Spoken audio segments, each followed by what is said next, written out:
Do you know what they say about the definition of insanity? It's doing the same thing over and over again and expecting different results. Of course, if you actually do expect the same thing every time, then I guess that becomes perfectly sane. I think that's in fact the entire basis for the scientific method. Anyway, this is a roundabout way of saying that I'm taking a break from Ultrafun, and I am now working on remaking Squid Chess from the ground up. Unfortunately, the first iteration, especially in terms of the codebase, was quite bad. For one thing, it was a series of prototypes just made to explore what can be done with the concept, and that meant that I did not plan for certain things that could come up, and there are bits of functionality which are deprecated but are just hanging on because they are, well, load-bearing chess pieces. Also, I realized that the whole time I was working on it, I had basically re-implemented the tilemap node without ever realizing it, except obviously in a much worse and less useful capacity. For one thing, I was using custom drawing to render the tiles, and a two-dimensional array that just defines every available tile. Basically, that means that I could only make square-shaped rooms. One of the things that I wanted to make was rooms that aren't just square-shaped.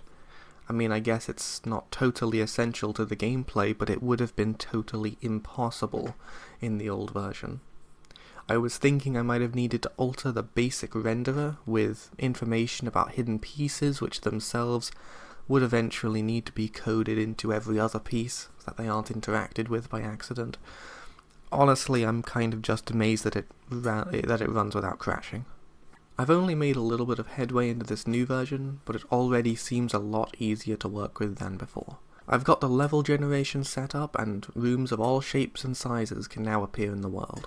Previously, I had just built up an individual room before combining multiple copies of it into an overworld, which is, I guess, just the way it happened as part of the course of prototyping.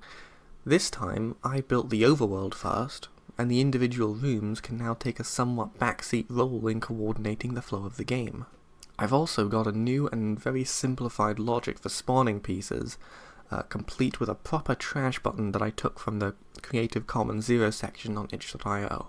There's still quite a long way to go, but I've got high hopes for what I can add from here. With any luck, there will be a lot of strange pieces doing weird things, and it'll be something actually fun. If you want me to keep working on this game, please leave a comment and tell me to. I need external motivation, or else I will sit here and do nothing. I really will. I'm like a goldfish. You are the only ones keeping me accountable for not abandoning every project that I start.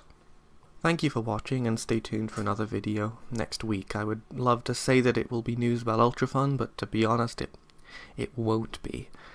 I mean, it could be Land of Artificial Jellies, though. That game is coming out in only 3 weeks, and if it's not on your wish list, you are missing out severely. It's a thrilling experience to click that button, I promise. Anyway, goodbye.